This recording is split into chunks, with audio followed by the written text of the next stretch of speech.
For those of you who don't know me, my name is Leanna Buchanan. I'm the Commissioner for Children and Young People here in Victoria. I'm a fairly newly minted Commissioner. I've been in the gig for about 6 months.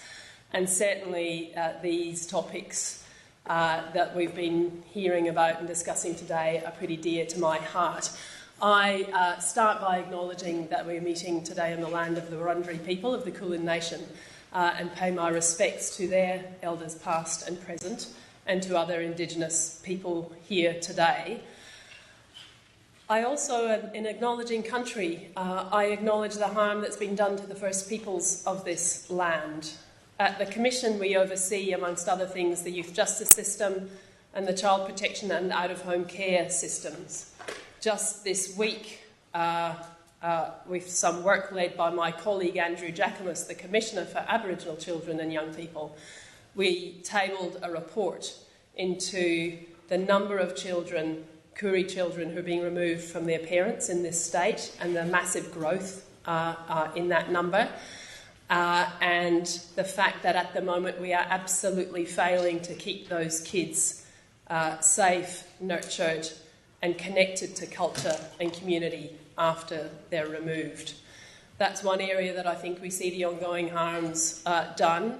Another, of course, is in youth justice. We've already heard from at least Paul McDonald this morning that Aboriginal young people are massively overrepresented in the youth justice system in this state, and similarly so around the country.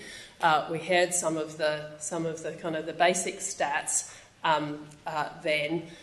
Here in Victoria, where we have a really significant problem with the number of kids being remanded rather than granted bail, Aboriginal young people have been particularly affected. So over a couple of years, due to some changes which have happily now been reversed, what we saw was overall there was a growth of about 80% in the number of young people being remanded, children being remanded. But for Aboriginal children, that growth was more like 240%. So there are any number of ways in which our system continues to essentially discriminate and do untold damage to Indigenous young people. That, of course, is the topic that we're turning to for our last speaker and panel session today. So without anything more from me, I'm very pleased to introduce the speaker, Professor Kerry Arabena. And I've got quite a long bio here, but I think we're probably pretty keen, Kerry's going like this, we're probably pretty keen just to get into it and hear from her. She is, I will tell you, the chair of the chair for Indigenous Health and the Director of the Indigenous Health Equity Unit at the University of Melbourne. And she's here this afternoon to talk about some of her work on the Australian model of the first 1,000 days. Please welcome Professor Kerry Arabena.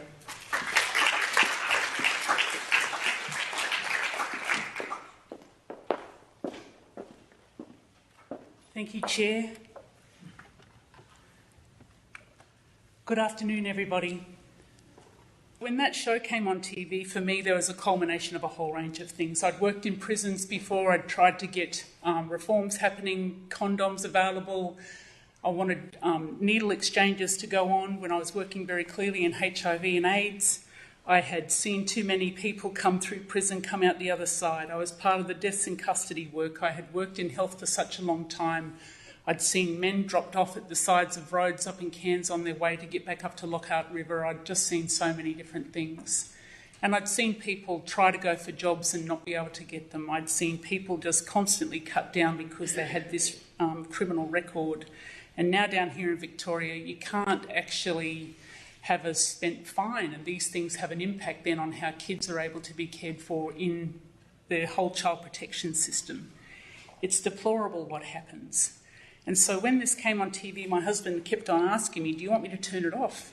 I said, no, I'm not watching this, I am witnessing this. I felt like I should be part of some kind of truth and reconciliation where I was watching something happen. And it didn't happen to me, but it certainly didn't happen in my name. So I was there at 3 o'clock the next morning filled with white rage, like I was just rage-filled. I don't know how many of you were. I suspect many here were rage-filled. And I am also enormously grateful for the ability to be able to turn that into something, because that's what drives a lot of what I do, just having rage, turning it into something else. It was very, very powerful. So at 5:30 that morning, in response to an email that someone else, Kath Chamberlain, actually had sent through saying, I'd just seen what happened on that Four Corners report. I feel so completely overwhelmed and I feel useless. I don't know what to do. So anyway, we came up with a 10-point plan, and MCRI here, plus the Royal Children's Hospital, actually runs a paediatricians group, and we've been meeting regularly, although I very rarely get to the meetings, but when I do, I love them. But there was this group of professionals that we could transform this experience of feeling hopeless and overwhelmed into something useful. The 10-point plan was pretty powerful in that we got up a whole range of things. We said, right, we're going to write letters to Gillian Triggs, we're going to get behind Mick Gooder because the Human Rights Commission is going to have a really terrible time of this. We're also going to set up a GoFundMe campaign. We're going to ring up that kickboxing bloody organisation and ask them for their names, and we're going to tell them that we don't believe that they should be allowed to ever referee anything again. We're going to call up all these people, and we did. It was quite extraordinary what we were able to make happen. And I just ended up setting up a GoFundMe page. And it was just a place where I was able to tweet it out through social media where people could actually come and do something. And so in that moment, I was asked a question by someone who said, what are you going to do with this money when you get it? How are you going to make sure it gets back to the people that we need to be able to get it back to? And so I answered that question, but part of that answer was this. This morning we academics as a group started off feeling helpless. We were overwhelmed and did to know what it was. Anyway, we'd witnessed a horror last night. Today we had a series of 10 action items that have given us a sense of purpose. We hope that whatever you do, however you do it, you feel like you're able to passionately engage in the issues that not only impact our children, but also define us as a nation. We are more than the total sum of the denigration of our rights. This was not done in my name. I did not elect officials to cover this up. This is how I take action. I hope you might join with me and others who have made an offering to inspire hope and let these kids know that we care. And so from that point, what we were able to do was set this up. And we ended up making about $2,500 before I got really nervous and shut it down because people were making good offerings, and I was trying to ring up Peter O'Brien, the solicitor, and I was ringing up health services, and I was trying to get in touch with people up in the Territory about what we could do with this money to make the difference.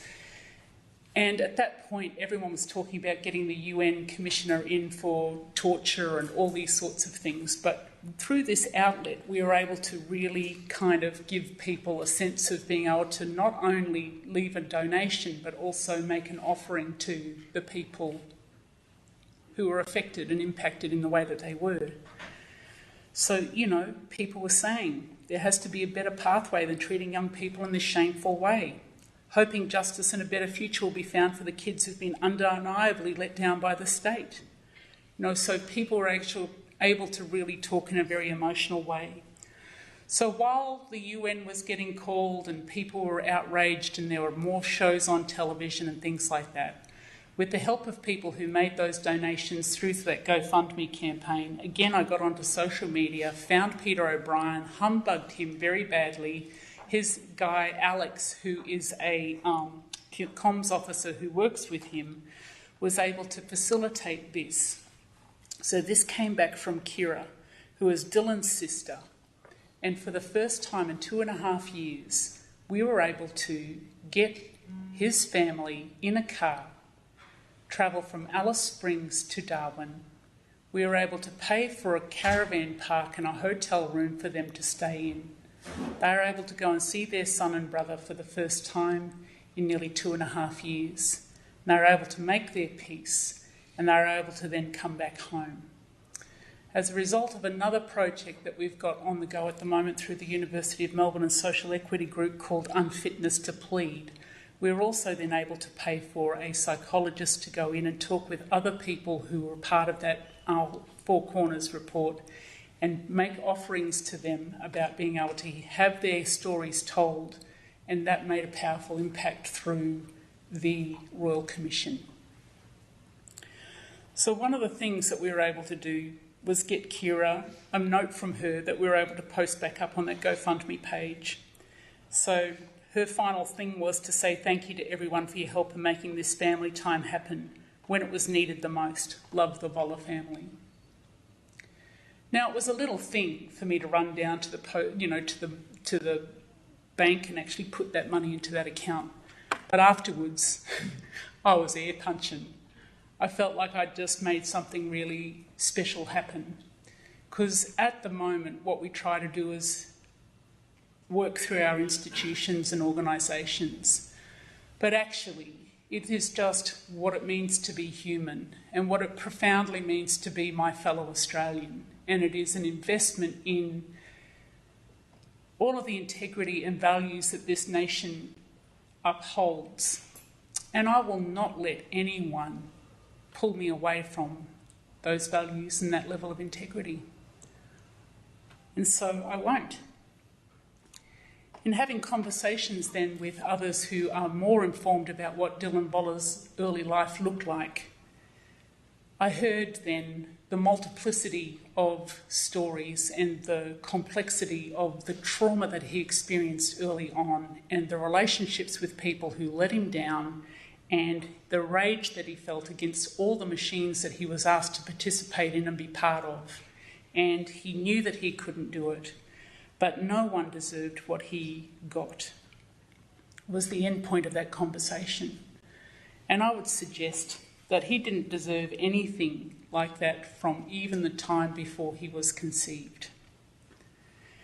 Now, we've been watching what it is that we're talking about today happen for at least the last 20 years.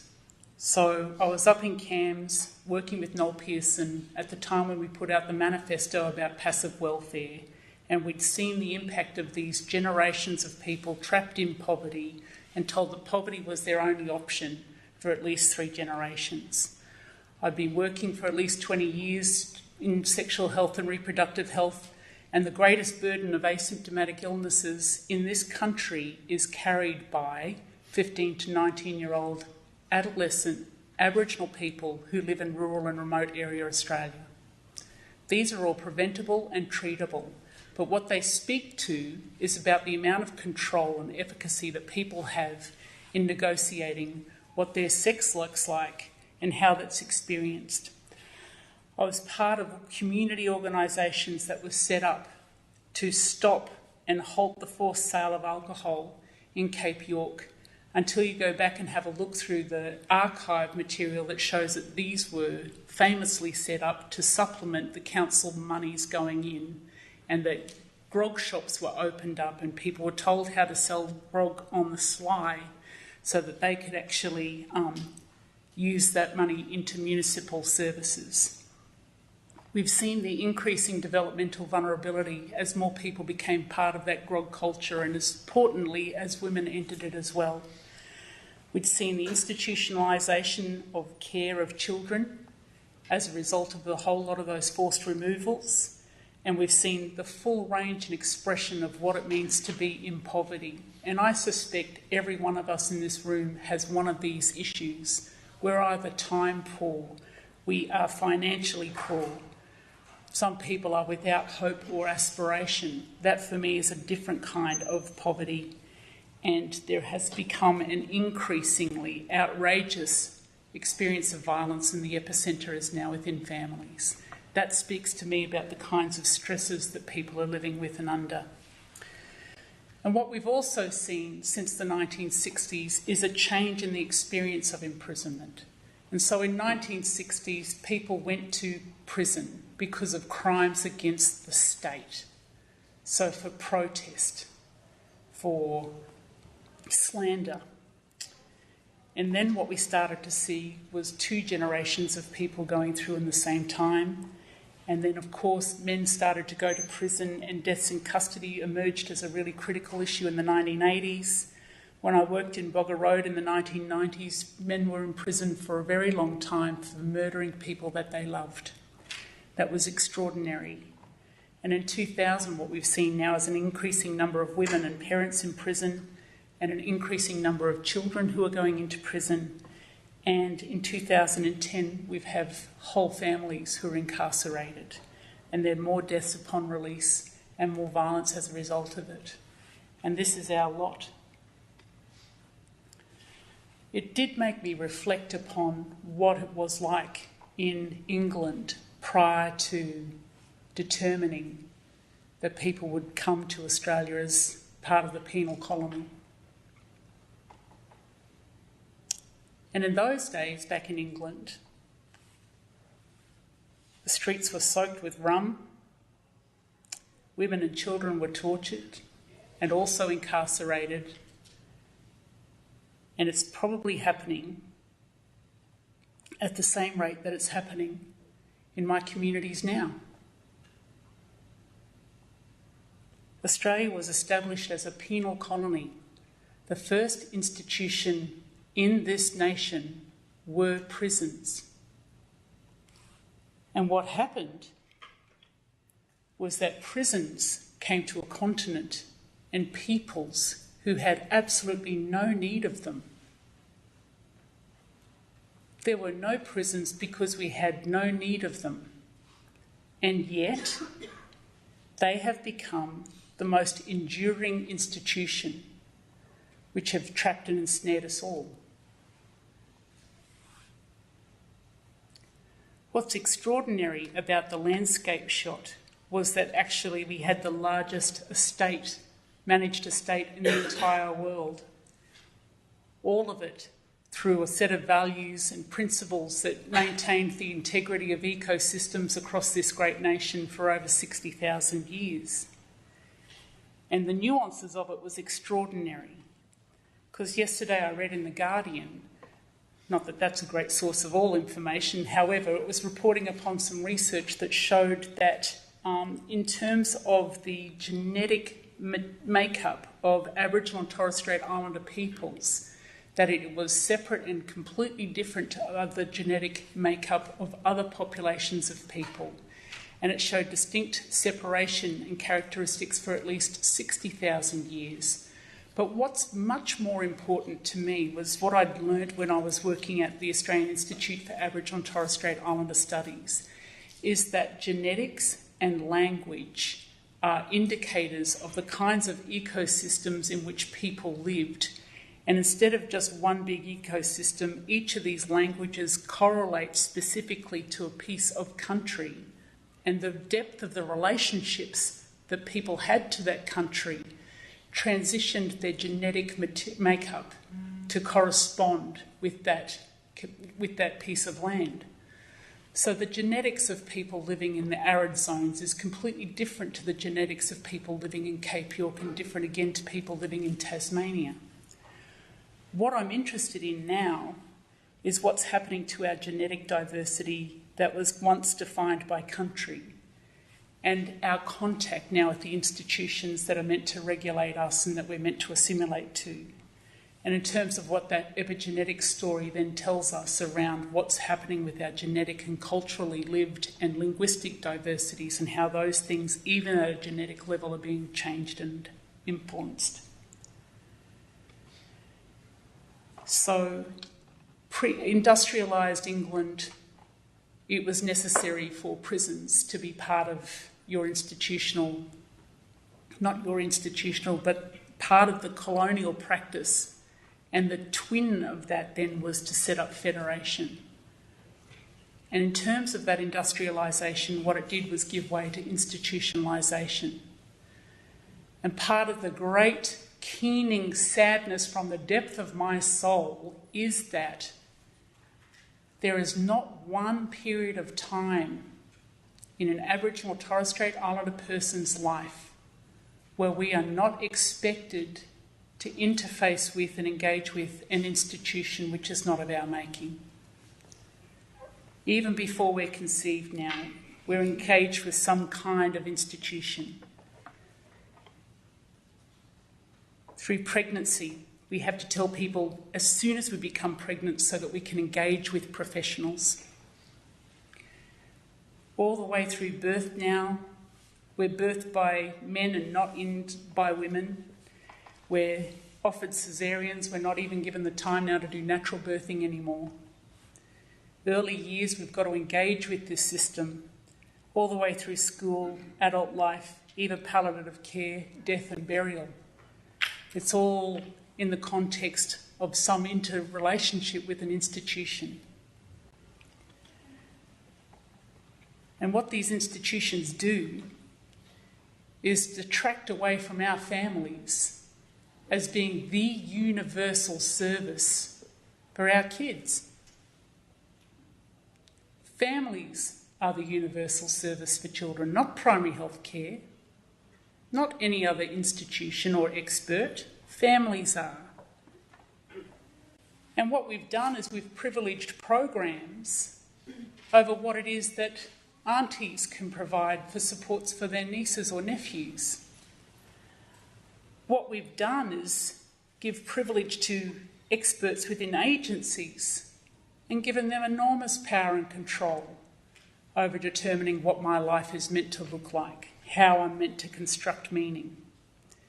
Service delivery, not nation building, is what it is that we're all concerned with. And it's still siloed, it's still culturally unsafe. It's treating us as cases that need to be intensively managed rather than as people who are in crisis and who might require a bit of life coaching. What we've done really is underpin all of our policies by 4 discourses, and they've come up constantly in the policy cycle since 1972. And the policy discourse either includes us or excludes us. It forces us to demonstrate capability because we're too childlike to assume adult responsibility. It assimilates us or facilitates our self-determination.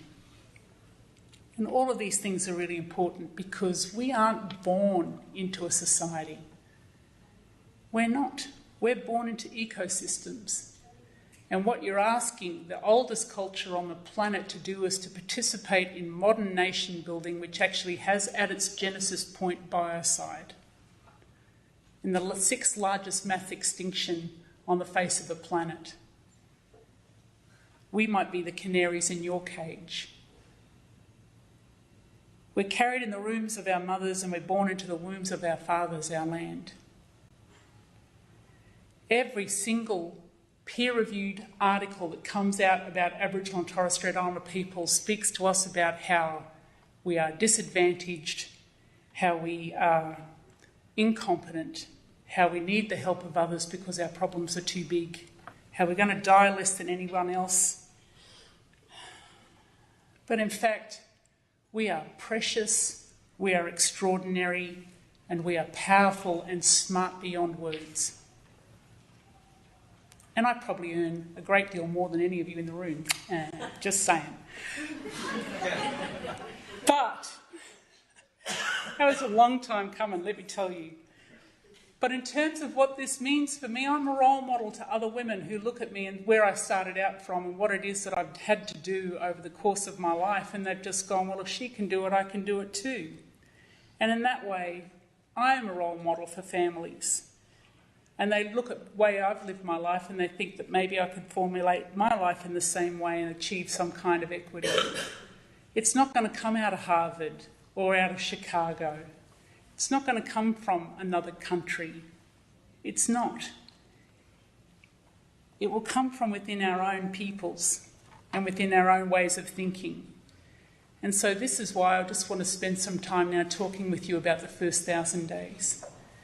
It is absolutely come about from a couple of years' worth of work now, but the impetus for me came about when I was chairing the National Aboriginal and Torres Strait Islander Dementia Action Group. And what we found is that we have a greater incidence of dementias happening at an earlier age. And in terms of being an elder wisdom society, those things make it very, very difficult because what we identified was that pregnancy is the new public health initiative in healthy ageing. I also then understood some of the policy drivers and decisions made by at-risk populations. So I had a 15-year-old girl standing in front of me pregnant and smoking one time in a Western New South Wales community in the middle of the drought. So it wasn't a buoyant market economy by any stretch of the imagination. So I had a yarn about her smoking. She said, well, at least I'm not doing heroin anymore. I went, okay then. But what she was doing was making some extraordinary decisions. She was one of the most intelligent, articulate women I have ever met. She was pregnant because her mother was about to lose family allowance supplement because she was about to turn 16. So she had this baby and gave it to her mum, and mum could continue that. Her boyfriend's car had blown the head gasket in the front yard, couldn't afford to get it fixed, but if she got the baby money, then they could actually get the car fixed and registered and back on the road. If she had a baby, then she could get a 2-bedroom flat rather than a 1-bedroom bedsit. She could go on to supporting parents benefit, not onto New Start. She didn't want to go through to school because none of her peers were doing it. She'd had a very rough life, wanted someone to love, so she thought having a baby would be an answer for everything. I reckon RSPCA's got a lot of dogs there too, but nonetheless, what she was doing was making some profound decisions, but what she was also identifying was all of the perverse incentives in our policy context that are meant to go for the greater good, but in fact are enormously traumatising for people who need that level of support.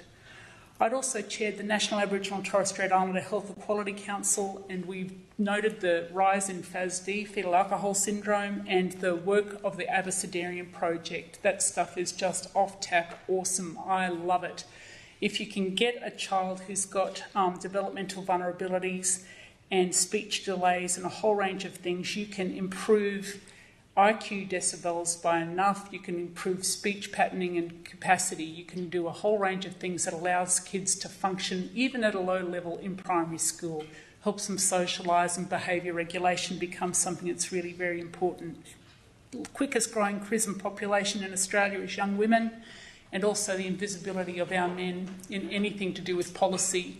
Only way you hear about an Aboriginal man is not when they're successful, caring, nurturing, gorgeous fathers and heads of our households, and they're on the sporting ovals and supporting kids. The only time you ever hear about them in a policy context is when they're perpetrators of violence, when they're floggers, when they're, I don't know, doing something terrible. That's not all of our men.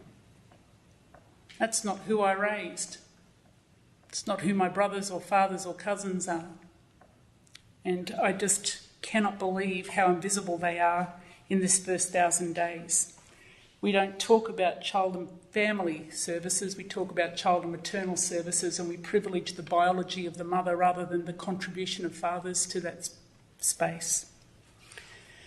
The other thing that was pretty important in the inception point of this was Abbott government set a point of truancy officers to try and get kids to go to school. And we thought about, well, what happens when kids actually can't go to school because of developmental or behavioural reasons. So what we wanted to do was change the agenda from one of school participation to one of school preparation. And of course, we've heard about it today, but Andrew's work, profound work as the Commissioner here, where he found that most of the young children were in out-of-home care arrangements because of male-perpetrated family violence, drug and alcohol abuse. There's a whole range of things there that go on in that, but the trajectory's already pretty well set. I would love to say that we as services are going to be the equity implementers for closing the gap by 2030. We're going to do it, but in fact we're not. Sorry, people. I'd love to give us a Guernsey on that one, but even I can't take it. Families are the only ones who are going to create equity, not services. And in fact, what we need to do is really focus on adolescents as the implementers for that equity gain by 2030, and we need to be able to give them skills to take responsibility for it. So that requires us to rethink what it is that we're doing. And certainly Michael Marmont's work recently on health equity and what that looks like, when he talked about social standing and life expectancy, he told us all a couple of years back to take an approach that starts in the whole of life with women of childbearing age, focusing on infants and children, and what we've done is change it up just a little bit. So we've said it's not only the job of Aboriginal and Torres Strait Islander peoples, but for all Australians. We need the same opportunities without being made the same. We need an approach that strengthens culture and takes in the whole of life, starting with women of childbearing age and their partners, extended families and communities, focusing on infants and all the way through the life course. And so that was my inception point, that and the fact that ANEMDA got defunded. And I knew that it was getting defunded, so I just thought, well, we need a new game in town. What's that going to be? And so what we did was hold 4 symposia. We had over 380 people from more than 100 organisations involved in the design of First 1,000 Days Australia. And the Scientific Symposium was really awesome. We had some of the people here in this room doing great presentations. We got every single person that we could find who was doing early life research around Australia. We then had a community symposium, which was just most extraordinary, inspiring gathering of community people talking about what their views were. And then we had policy reports. And what we did was really try to develop up what the first 1,000 days could be. And this is it. We decided to take a multi-generational family point of view. So we took the birth of the grandparents through to the birth of the parents and then through to the birth of this young child now.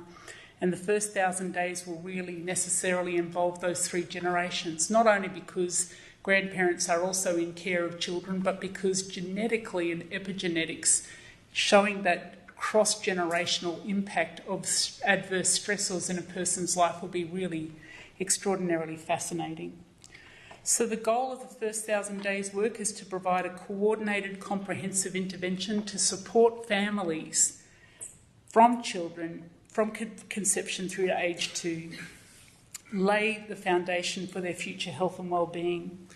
And what we did was really take a novel approach to early life work. It's Indigenous conceived and Indigenous led. We've got a fantastic First 1,000 Days Australia Council now made up of elders and others from across the country. It is absolutely interventionist, not observational. I am a dead-set, keen remoraliser of the depravity that's happening in some of our communities, and I will intervene where necessary. I've got my grandmother coat on now, so I can go and do that kind of stuff. What we're really looking for is to understand family formation and what the heck happens from that point of preconception through to the first year of primary school. And it's locally driven approaches. We're doing baseline work now, and we're doing that work here in Victoria and just got funded to do work up in Caboolture and Townsville, which is very exciting. And we want to do empowerment through programmatic and business-focused solutions. So I'm not going to be interested in getting a person a job, whatever.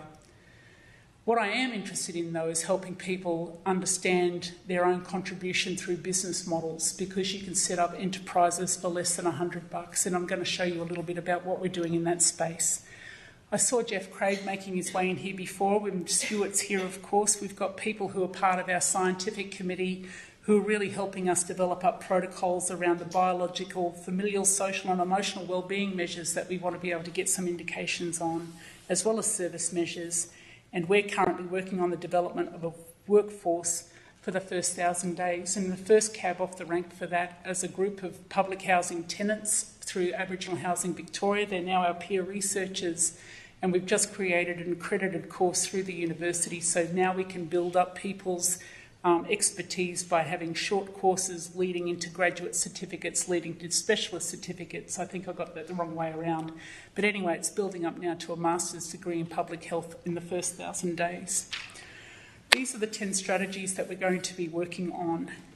In terms of this, it really is about capacity building within families as the universal service, whole of family mentoring and healing programs. So we've got life coaches and mentors, not caseworkers and managers. Just a little bit of a change in the language has a really big impact where it's mostly felt, because now you can say, oh, you know, I'm going to go and see my life coach, not my manager. It's quite an interesting utilisation of different language. In terms of preconception planning and family planning, that's something that I'm very keen on, as well as supporting the roles of fathers and extended families, and also then just taking a whole-of-life approach to what that actually looks like. And what we're doing is this kind of longitudinal study. So it is from preconception, and that's the work that we're doing now. Poor scientist said, how are we going to do a preconception survey? I said, I don't know, people, work it out. You've got all of the permission in the world to go hard, create a new method, don't mind. Go for it. I felt like Henry Ford when he kept on telling people to go back and create a 6-cylinder engine. Anyway, preconception, conception, pregnancy, birth, and then 2 and 6 years. And some of that work's been really extraordinary. So the first part of the work that we're doing is we've developed up a survey. We're doing preconception work with Aboriginal Housing Victoria. They have about 11,000 people living in public housing. We're doing this work out at Whittlesea. What we've got is this survey tool. For us, what it does is understand the circumstances into which kids will be born. For them, what it does is also identify their future housing requirements over the next 10 years. It is the first time that people have come together and coordinated at a regional level, and what they're doing is coordinating these activities around a Household Aspirations and Service Plan, a HASP. So we're not talking to people about what it is that you need. It's what is you aspire to, what is it that you hope for, and how can we help make that happen. We've also just come online as of yesterday with 2 sites in Queensland, being Moreton Bay and Townsville, and we're developing this educational pathway during that period of time.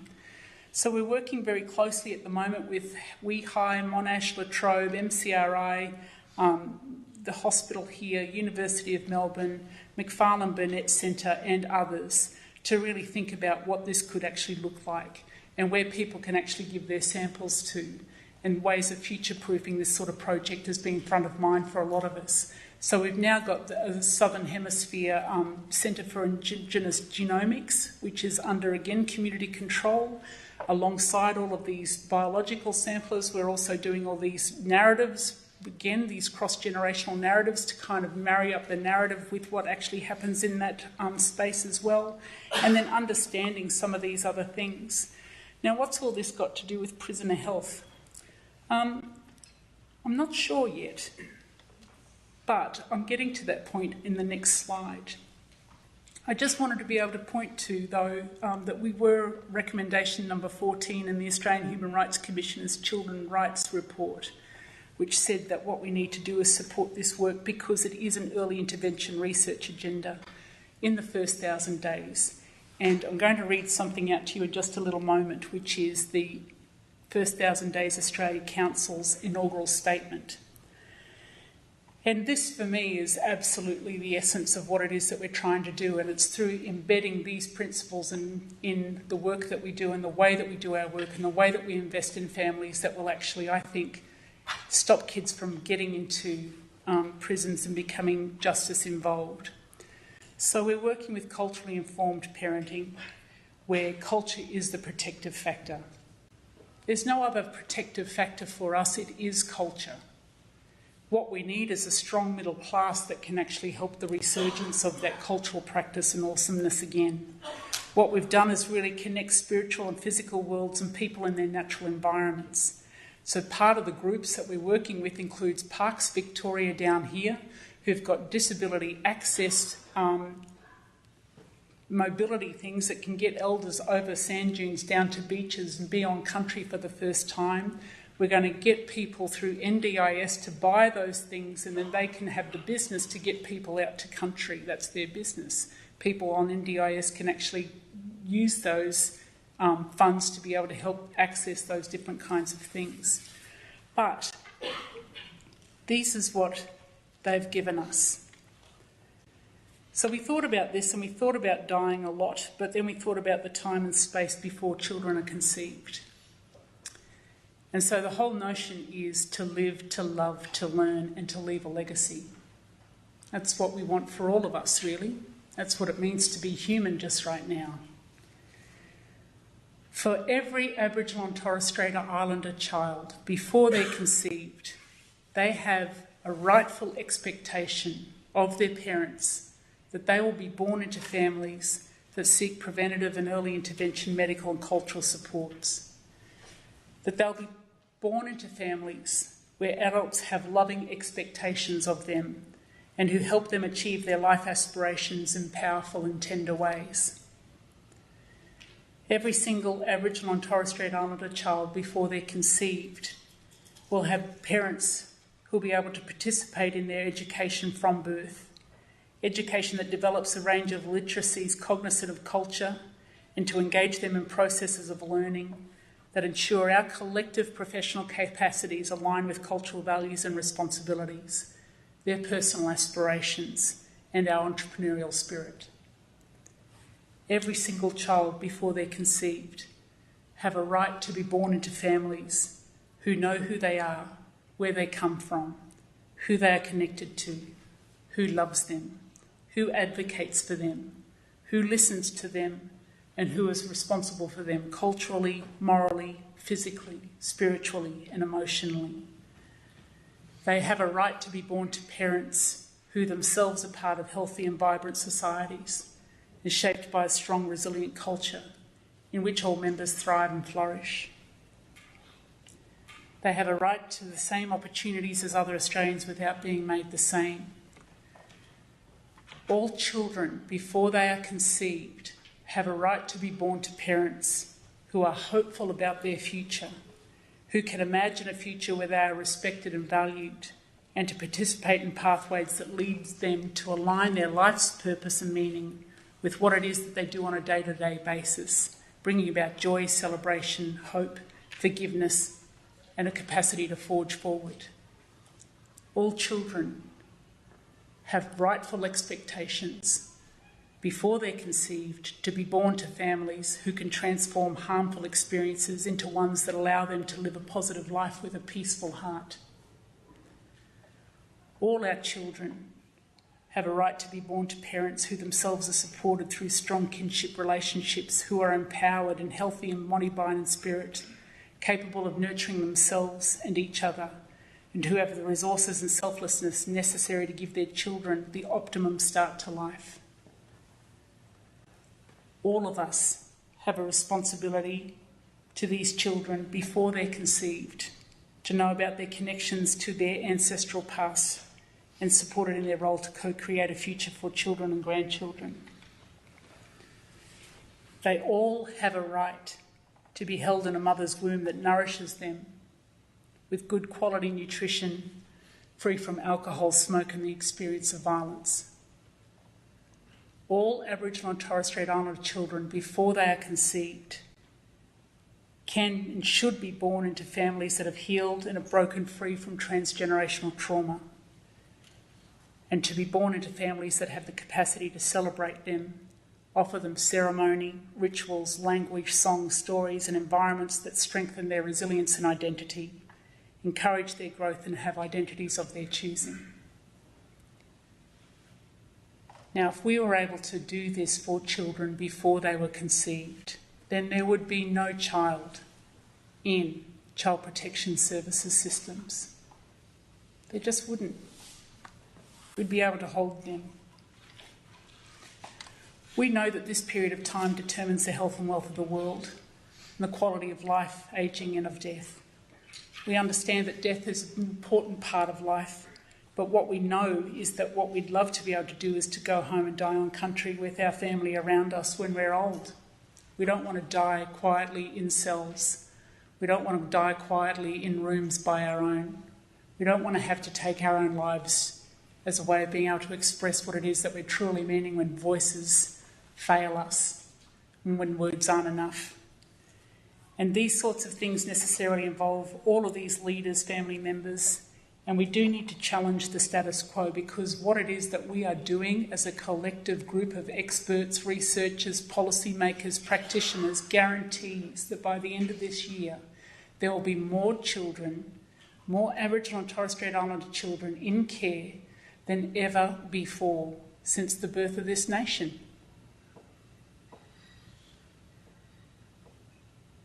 And from there, it's a very short trajectory into other sorts of institutions. That's what our normal guarantees.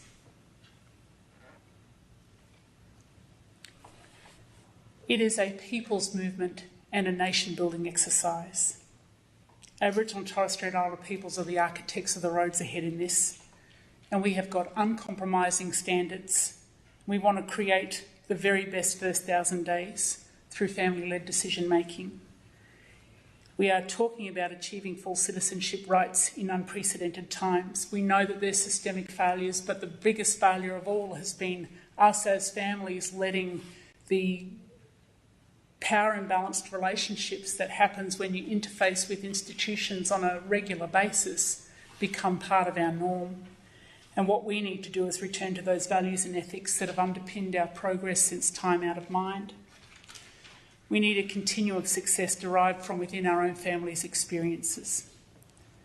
And we need to be able to do that outside of these racist institutions.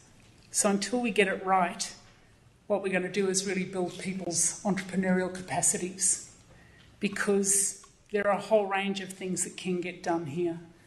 I've got a mean group of grandmothers who are going to knit like fury so that they can make a whole range of blankets that we can then package up and give to new mothers and fathers as they come out of hospitals to wrap their babies in.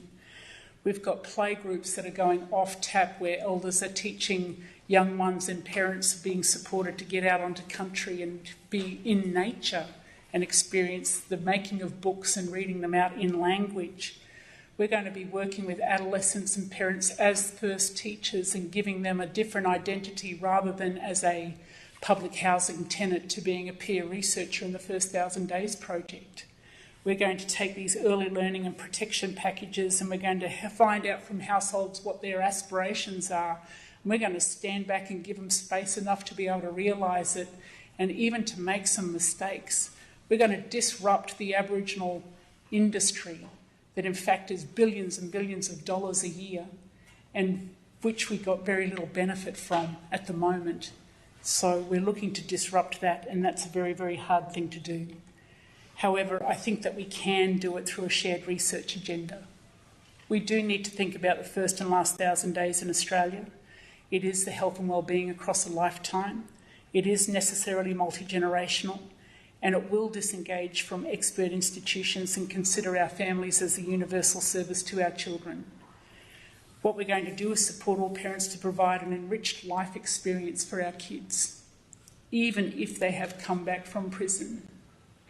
Even if that has been part of their life trajectory, we will love them and heal them and point them towards things that will give them the opportunity to grow and be cultural beings again before they're anything else. And I did a talk this morning at a palliative care program, but I do like this idea. It's just this lovely thing that if we can get these pristine pregnancies happening, where all of those cultural things that we talked about what children can rightfully expect before they're conceived, and they are held in their mother's wombs and in these extended family networks that love and cherish them before they're born, and they are perceived as a gift.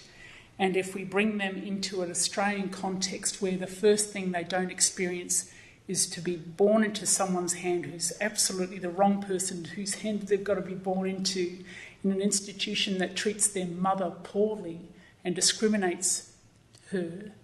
And if that can be transformed, then actually what we're doing is making sure that we don't end up with prisons as part of our life trajectory, and that we get a chance to experience palliative care when we're old and we're surrounded and connected to people who love us, and we don't have to die alone. Part of that's going to be about changing our language. And I was really taken again just recently about that Bill Leakes picture on the Age, where the representation of our men was just so deplorable, and the pushback came through again through social media, and this whole beautiful, beautiful celebration of our men as great dads. And there were just beautiful photos everywhere. And then I've been doing some work in healing recently, and I've been trying to look around at literature, but did you know that we can't access healing services anywhere in Australia without having some kind of trauma-triggering event to facilitate our entry into that? It's just not part of our natural course. You've got to have a traumatic event before you can access it. And it's what happens to our kids too. We can't get to kids before they end up being justice involved, because we see that they're just about to go over. We have to wait until they have a triggered trauma event before we can actually do anything for them. And part of the work that Emily and I are doing together is working with 8 to 14-year-old girls. And what's really shocked me, don't mind saying I was shocked, but they're now perpetrating violence. They're no longer the victims of it. So these cycles are becoming much, much tighter, but the consequences of it all are the same. I'm just about to wrap up now. So this is part of our great work. There is nothing inevitable about our people's utilisation of prison as an institution. It was the founding institution of this nation. It was introduced to peoples who had no requirements for prison, and yet it has become one of the most defining institutions of our adolescence and our early life experiences, and increasingly more so of our children's life experiences. I don't know how we change that, but I can't do it on my own. We do need everyone in this room to work together. I just want to show you this, the last thing. What can we do together? So this was just the report that went through to the, the parliamentary report card on how we're doing about closing the gap. So it looks like the target's going to get reached. The green line is the Indigenous rate. But I just want to show you what one of my amazing students, Jo Luke, who is a young Aboriginal woman and a great epidemiologist, she came and drew 2 lines on it. And this has been really extraordinary because 2008 was when the government started to really talk about closing the gap in Indigenous disadvantage. And the downward trends before that were all about the discourse around self-control and community control. So we had the National Aboriginal Health Strategy, there was funding certainty, we had the Deaths in Custody report, we had land right activism, plus Homeland's movements, bilingual schools and education. Even if we didn't like them that much, at least you could have an election process where you knew that you could go and there was a regionalised hub that you could engage with in a policy context. Reconciliation Australia started in 2000, it was bloody brilliant. There were people writing sorry up in the sky, we were walking across bridges together. It was just this fantastic feeling of, yes, we've got some hope here, let's just keep on that momentum, let's build it up. But then it got changed into a practical reconciliation process. In 2005, ADSIC was abolished. In 2007, the Northern Territory started to be, the intervention started. And then we had this whole pulling back from community control, and the change in discourse was about having to demonstrate competency and about being excluded. After that, then, you can start to see that the impact of those kind of policy decisions and the transition away from community control through to having control taken away from us has a really extraordinary impact of widening the gap. So in 2010, there was the changes in procurement laws, which meant that non-government big organisations could compete for Aboriginal money in this big Indigenous industry, which has seen some agencies get $75 million and $500 million getting cut out of budgets that go towards community-controlled organisations. Although I helped set up the National Congress of Australia's First Peoples, it's just about to close its door quietly. We've got reconciliation action plans. We're talking about getting recognised in the Constitution, yet we've got more kids in care, less employment, less people in decision-making positions in the Australian public service. We've got the Indigenous Advancement Strategy, and we've got the rise of racism, just exempling Adam Goodes in this particular context. And so we do have a lot of work to do. We've got a lot of work to do. We've got a lot of work to do with not only our peoples here, but also internationally as well. So this first 1,000 Days Australia movement has hooked up with Indonesian tribal people, and we're doing work with the Australian Indonesian Centre there, and also with the Norwegian Sami. We've had the Sami Parliament come to this country. They're catching up with us again in the next couple of weeks. We're going back over there and they're starting the symposium process to bring everyone together around this first 1,000 Days movement. So what we're doing is the same preconception work across 3 different countries with Indigenous peoples around the world. It will be the start of an incredible process of reclaiming, using this period of time not only to start the best start in life, but also to radically transform the service systems of which we're a part. Can I just say thank you so much to everyone for the work that you're doing. As is often the case, what we end up doing is talking to people in the room who are already converted. So many of us have both personal and professional experiences of what it feels like to be in this space. Sometimes our heart gets heavy, and then you meet some guy with big meaty hands who's trying to tie up a little pink bloody bangle for his daughter. He says, "Can you please help me tie the knot?" He's sitting in a room in prison, but he's there with about 17 other people, and they're trying to make the difference in their lives and for that of their kids. And you can't help but walk out feeling so hopeful about who they are. the kind of contributions we've all got to make in this extraordinary nation of ours. Go well, people. Thank you so much for listening.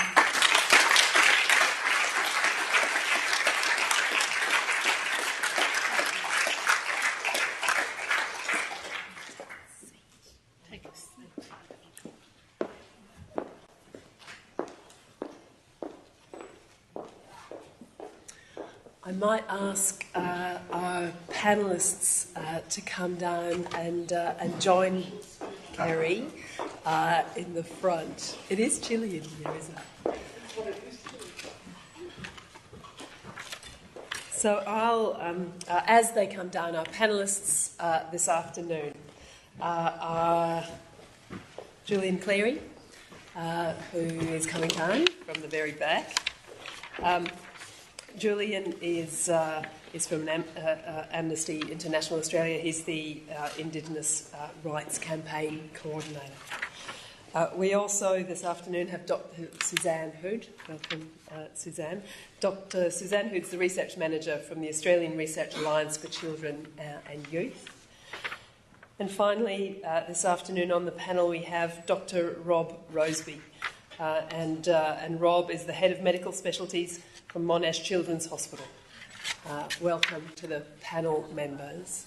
I'll start by thanking you, Kerry, for that. Thank you for sharing both some of your personal story and then such a level of knowledge and insight and wisdom, and for taking certainly me on a journey through rage and passion and sadness, inspiration and hope, a bit of political realism at the end, but ultimately a sense of optimism about the potential.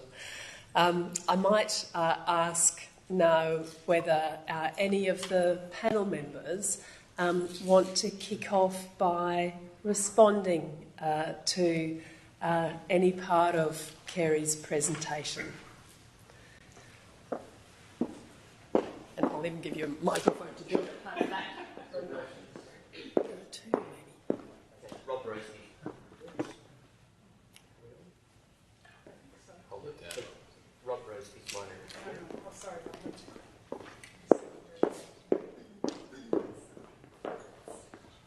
Rob Roseby's my name, so yes, I'm head of medical specialties at Monash Children's, but I've been working in Aboriginal child health for 13 or 14 years, and I provide services to the Gathering Place Health Service in Meriam. And I co-chaired an inquiry into the child protection system in the Northern Territory in 2019. I sat next to you, Kerry, on a flight up to Darwin. That's right. I could have been going up to get my boy at that time. Well, this is the thing. I'm trying to think about when that was and Dad shuddered that I didn't know you were going through that sort of trauma at the time. So amazing. Anyway, the one thing that I want to say, which I haven't said publicly before, but I think it's time to start thinking about this sort of thing, that I don't want people to be under any delusion that our child protection system needs to stay the way that it does. The way we do child protection in Australia, and we do it slightly differently in every state and territory, but it's roughly a version of the same thing. What you see in our child protection systems is unique to English-speaking countries. That in non-English-speaking countries around the world, they do it completely differently. I've reached the view, the way I digitate with the child protection system, that it doesn't work and it's not right. And my response to what I've just heard here from Kerry is that that's what we've articulated there is an alternative to a child protection system. It's truly a well-being and welfare, and the problem being of the word welfare. It's a well-being system which really I think would lack, and our child protection system in Australia, our child protection systems just don't do the job that the community needs of it, nor what the professionals who to digitate with it really want from it. So that's my first response to that amazing presentation. I am Suzanne Hood, as introduced from the Australian Research Alliance for Children and Youth. This is a national organisation whose aim really is to bring its membership together and advocate and use evidence to improve child youth wellbeing across Australia. I have to say I was so moved really by Kerry's talk, particularly the first half. But it's quite difficult to give a sort of measured, thought-out response. My main reaction is to feel moved by it. I would say, though, that through the last few years, the Australian Research Alliance for Children and Youth has been engaged collectively in collaboration with its membership of other organisations in developing a national action plan known as the NEST, which some of you may have heard of, to improve child youth wellbeing, and it focuses on certain outcomes that we all want for our children, and those are cross-cutting. They're around health, they're around learning, they're around safety, they're around material wellbeing, and they're around a positive sense of cultural identity.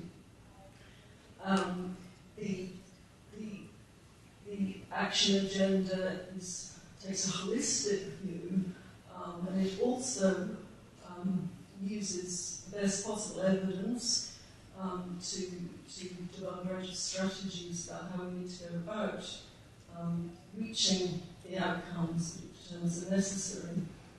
And it also uses, is built on operational principles. It prioritises early intervention and prevention, and it prioritises intervention in the early years.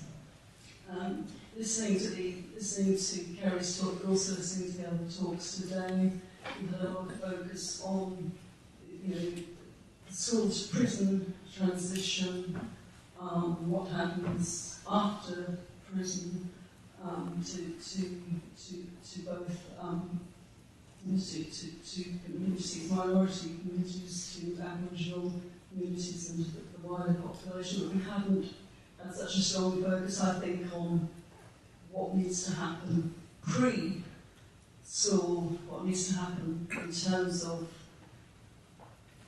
really coming back to what Kerry said, what needs to happen to ensure the strength of families and to ensure, particularly with Indigenous and Aboriginal populations, that cultural identity, to ensure that is kind of empowered and enforced and maintained. So we're also working in OIC to develop an Aboriginal and Torres Strait Islander specific NEST action agenda, and we'll be working with Indigenous organisations and working to ensure that that agenda and that is developed and really engaging very much and being led through the work of Indigenous organisations and communities. Thank you. Thank you, Suzanne. Julian. Yeah, hi all. I'm Julian Cleary. I work with Amnesty International. Firstly, I also just like to echo thank you, Kerry, for your perspective and the power of what you said. I've been working with a team that's mostly made up of Indigenous people at Amnesty around youth justice for about 3 years now. And I'm not going to go into a lot of detail there, but I just wanted to echo, based on what Kerry said, how lucky I've been through that work to see incredibly powerful Aboriginal women, men, working tirelessly in their communities to both design and implement solutions, often with very little support. One of the most striking things throughout that research has been meeting Giosca up in the Fitzroy Valley, and some of the other women like Emily Carter and some incredibly powerful women there that are really shaping a new vision for their community and the whole region there. That is also, there's a strong focus on the economic base, on working with mothers and working with families, and fundamentally grounded in empowerment. And I'm just really excited to see where the first 1,000 days goes, and I'd be really interested in talking to you about how I can work with you on that. Okay, thank you. Now, we have only probably a small amount of time for questions, but I'm going to allow a couple, she says, looking to the people who are running the show. Does anybody from the audience have a question for anyone on the panel?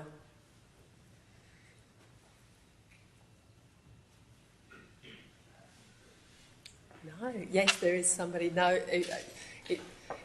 If you can, Rowan might bring the microphone up. I was taking a punt that might be someone from near the front, but...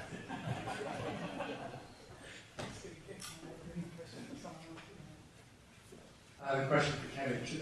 A truly inspirational speech, by the way. I was giving a talk last night, a general talk to some Rotarians about the first 1,000 days of life. They get the general idea.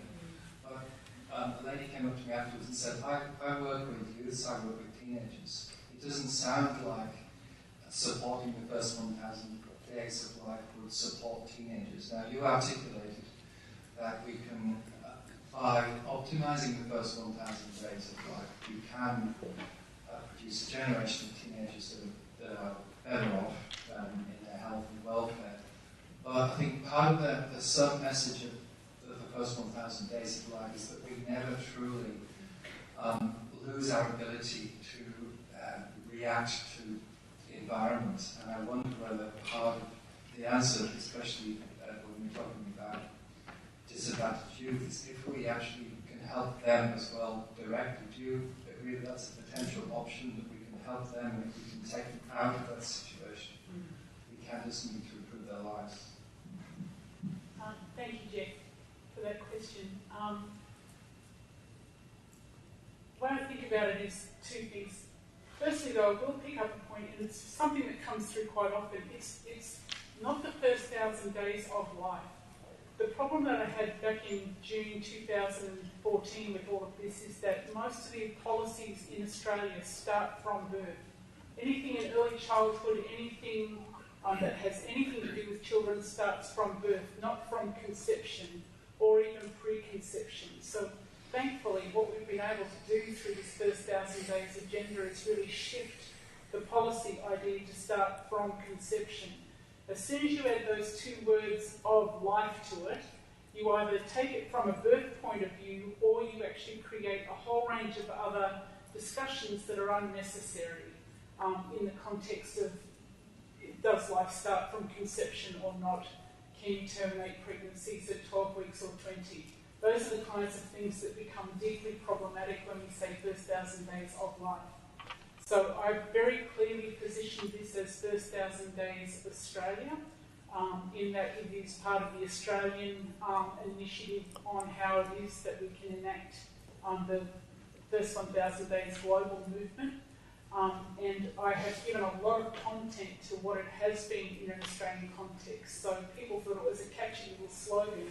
Then I went through and put all this bloody content underneath it, and everyone went, whoa, what the?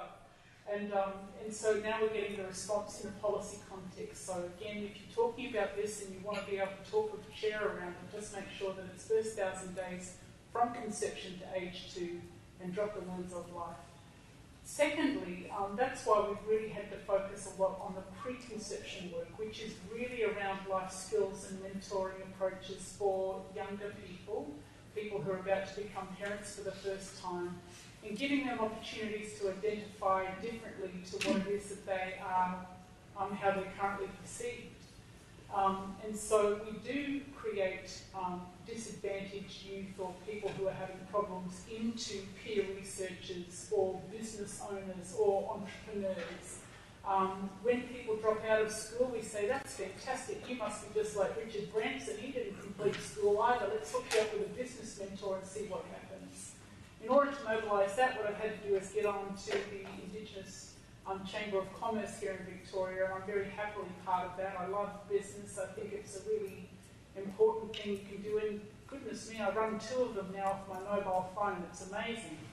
And I think giving people different kind of chances is something that this is absolutely part and parcel of. So whilst there might be a traditionally a focus on the first 1,000 days of that individual baby, I think contextualising them in the context of an extended family and the environments of which they're a part has been a really necessary and important development that only comes from this being an Indigenous-led, Indigenous-conceived process, I think. So by all means, borrow where we need to from each other's work, and we'll get across the line somewhere. Thank you. I think one more question is probably even more than we have time for, but is there any final question that somebody is very, very keen to ask? Yes, one from just down the front row. I was wondering what words of encouragement would you give to, what words of encouragement could you offer non-Indigenous health workers who are keen to respond to that early message of you need our support?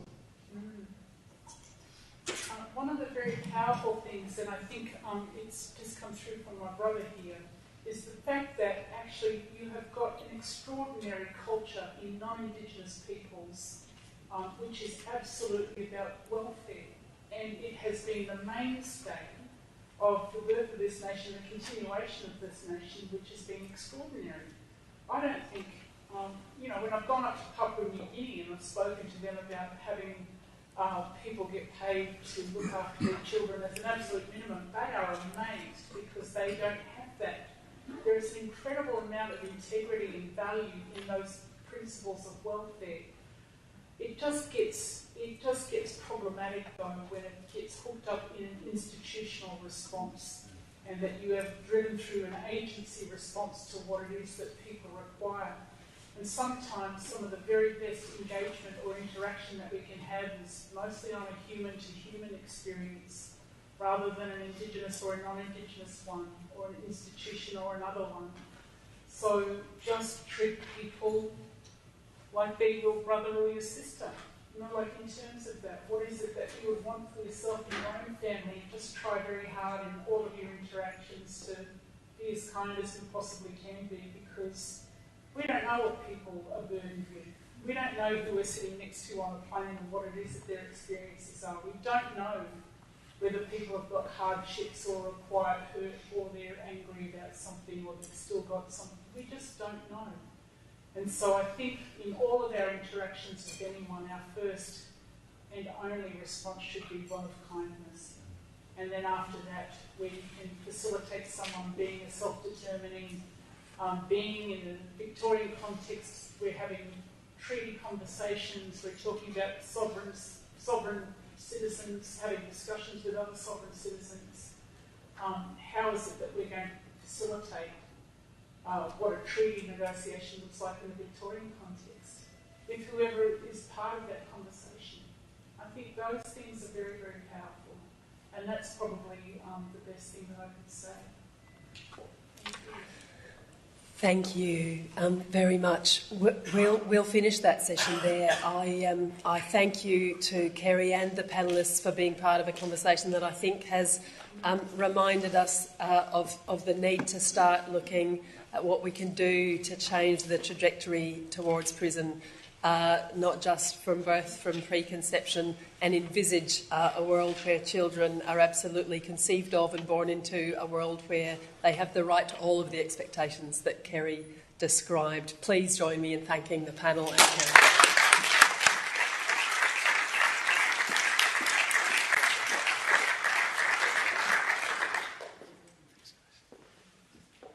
And also please join me in thanking Liana for doing such a super job of chairing that final session. So it's down to me just to wrap up, and you'll be pleased to know that I'm going to be brief. I'm sure you've all got things you'd like to be doing at this point on a Friday.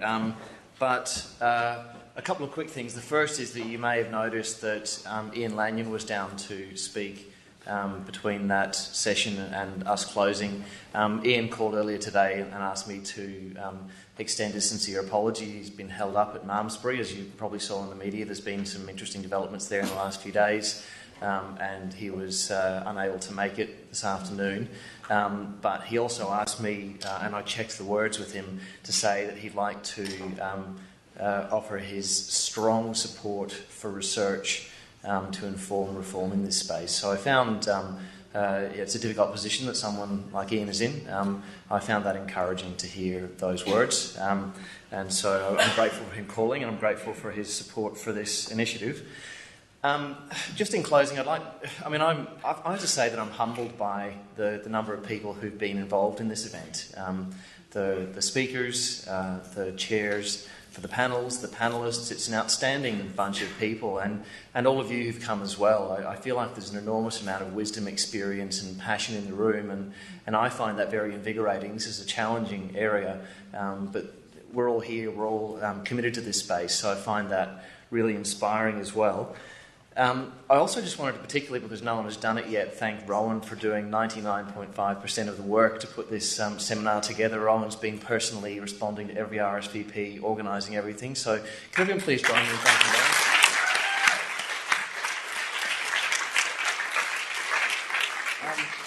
Look, I was going to stand up here and summarise people's presentations, but that would be a foolish idea.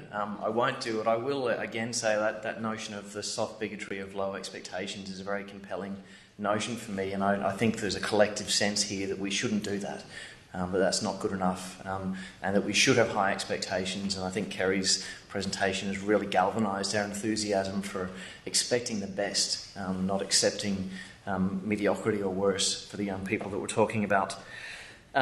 So this was a symposium. We all turned up here and had a talk, but let's not make it just another symposium, just another conversation. I've spoken with a number of you today, and there's also an enthusiasm for doing something. That includes doing research, but it also includes doing something useful with that research.